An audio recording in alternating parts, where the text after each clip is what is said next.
Mémoire de deux jeunes mariés. Balzac. Chapitre 8.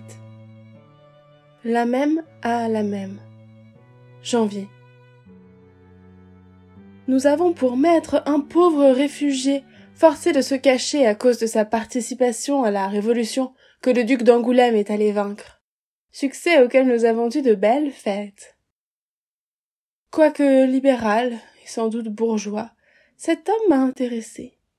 Je me suis imaginé qu'il était condamné à mort. Je le fais causer pour savoir son secret, mais il est d'une taciturnité castillane, fier comme s'il était Gonzalve de Cordoue, et néanmoins d'une douceur et d'une patience angélique. Sa fierté n'est pas montée comme celle de Miss Griffith. Elle est toute intérieure. Il se fait rendre ce qui lui est dû en nous rendant ses devoirs, et nous écarte de lui par le respect qu'il nous témoigne. Mon père prétend qu'il y a beaucoup du grand seigneur chez le sieur Hénarez, qu'il nomme entre nous Don Hénarez, par plaisanterie.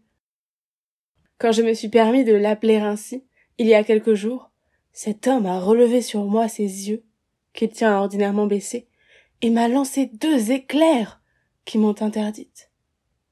Ma chère, il a, certes, les plus beaux yeux du monde.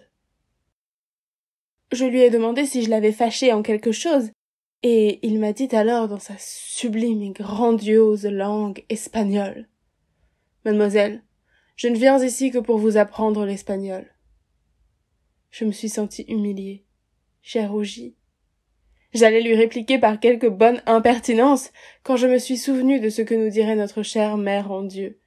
Et alors je lui ai répondu « Si vous aviez à me reprendre en quoi que ce soit, je deviendrais votre obligé. » Il a tressailli. Le sang a coloré son teint olivâtre. Il m'a répondu d'une voix doucement émue. « La religion a dû vous enseigner, mieux que je ne saurais le faire, à respecter les grandes infortunes. Si j'étais Don en Espagne, et que j'eusse tout perdu au triomphe de Ferdinand VII, votre plaisanterie serait une cruauté. Mais si je ne suis qu'un pauvre maître de langue, n'est-ce pas une atroce raillerie? Ni l'une ni l'autre ne sont dignes d'une jeune fille noble. Je lui ai pris la main en lui disant « J'invoquerai donc aussi la religion pour vous prier d'oublier mon tort. » Il a baissé la tête, a ouvert mon Don Quichotte et s'est assis. Ce petit incident m'a causé plus de trouble que tous les compliments, les regards et les phrases que j'ai recueillis pendant la soirée où j'ai été le plus courtisé. Durant la leçon, je regardais avec attention cet homme qui se laissait examiner sans le savoir. Il ne lève jamais les yeux sur moi. J'ai découvert que notre maître, à qui nous donnions 40 ans, est jeune. Il ne doit pas avoir plus de 26 à 28 ans.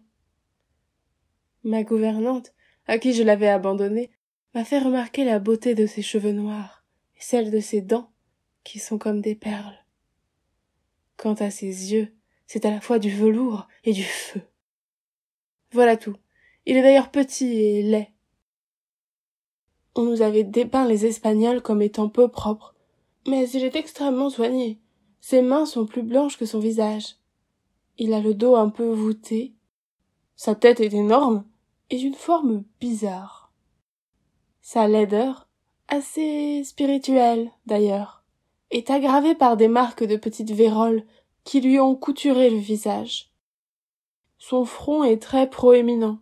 Ses sourcils se rejoignent et sont trop épais. Il lui donne un air dur qui repousse les âmes. Il a la figure rechignée et maladive qui distingue les enfants destinés à mourir, et qui n'ont dû la vie qu'à des soins infinis, comme sœur Marthe. Enfin, comme le disait mon père, il a le masque amoindri du cardinal de Jiménez. Mon père ne l'aime point, il se sent gêné avec lui. Les manières de notre maître ont une dignité naturelle qui semble inquiéter le cher duc. Il ne peut souffrir la supériorité sous aucune forme auprès de lui. Dès que mon père saura l'espagnol, nous partirons pour Madrid. 2 jours après la leçon que j'avais reçue, quand Hénarès est revenu, je lui ai dit, pour lui marquer une sorte de reconnaissance, « Je ne doute pas que vous n'ayez quitté l'Espagne à cause des événements politiques. Si mon père y est envoyé, comme on le dit, nous serons à même de vous y rendre quelques services, et d'obtenir votre grâce au cas où vous seriez frappé par une condamnation.